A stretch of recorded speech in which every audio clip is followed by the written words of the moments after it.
लगाण वर्षारू अनेक नदी विपद संकेत उपरे प्रवाहित होउछि सृष्टि होउछि बन्या परिस्थिति साळंदी जळका बैतरणी रे बन्या आशंका देखा मिली साळंदी जळका और बैतरणी रे संध्या सुधा बन्या आशंका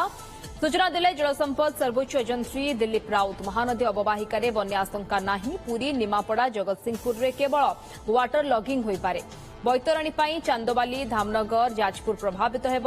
विशेषकर चाष जमी जलमग्न हेबार आशंका रही जलका बस्ता और बालेश्वर सदर प्रभावित हेब गत 24 घंटे बालेश्वर और मयूरभंज में सर्वाधिक वर्षा रेकर्ड होईछि नीलगिरी में 239 मिलीमीटर और बालेश्वर टाउन में 222 मिलीमीटर वर्षा बेतनटी में 202 मिलीमीटर वर्षा होइतिबा रेकर्ड होईछि दक्षिण ओडिशा रे बहुत कम वर्षा होईछि बालीमेला इंद्रावती कोलाब डैम खाली रही बन्या स्थिति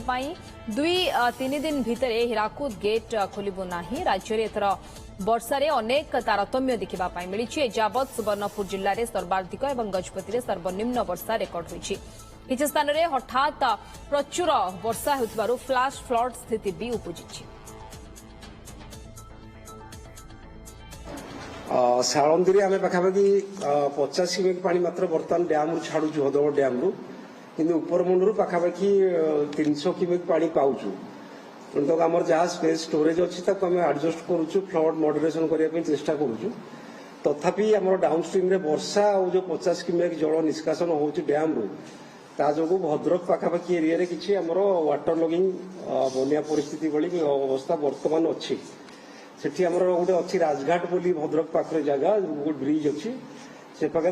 डेंजर लेवल थिला 70 फुट वर्तमान सेठी हमर पानी अच्छी 17.3 फुट तेणु सेठी हम डेंजर लेवल ऊपर साळंदी नदी प्रवाहित होउछि ता जो जहाँ एडजॉइनिंग एरिया अच्छी सेठू वाटर लॉगिंग अच्छी यही जहाँ अच्छी बर्तमान प्रभाव ये कंटिन्यू कर 24 घंटा जाए कि 12 घंटा जाए कम तो से आम डिस्ट्रिक्ट एडमिनिस्ट्रेशन सहित आम एससी जोगाजोग करके जोड़ा लो लाइन एरिया अच्छी एभाकुएसन भी पदक्षेप नापी चेष्टा करमती बैतरणी में देखा आम बर्तमान आनंदपुर जो आम ब्यारेज अच्छी से पाखापाखि 3000 क्यूमेक पानी आम पाऊँ उपर मुंडर जो वर्षा होता तो से तार आम जेनेली 2500 क्यूमेक रु अधिक हेल्ले बैतरणी में बन्या आसे बोली आमर जहाँ रेकर्ड रही आगु बर्तमान आमर जो आखुआपदा अच्छी रिडिंग से आम जाने डेंजर लेवल 18.33 बर्तमान सुधा से आम पहुंची ना जदियो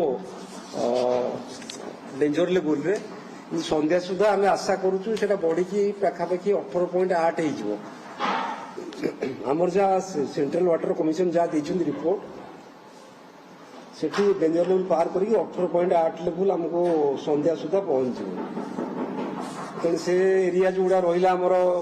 धामनगर दशरथपुर चांदबाली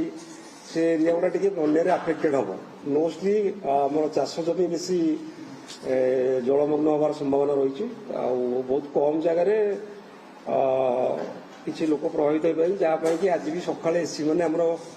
कलेक्टर सहित कथा है जहाँ एभाकुएसन और जहाँ रिलीफ फिलिफ दरकार से आरेंज कर थार्ड रहा आम जलका जोटा आम मथानी ब्रिज पाखे जलका नदी जलपतन आम जाने डेंजर लेवल 6.5 मीटर सेठी आम आशा करुचु संध्या सुधा 6.8 मीटर हम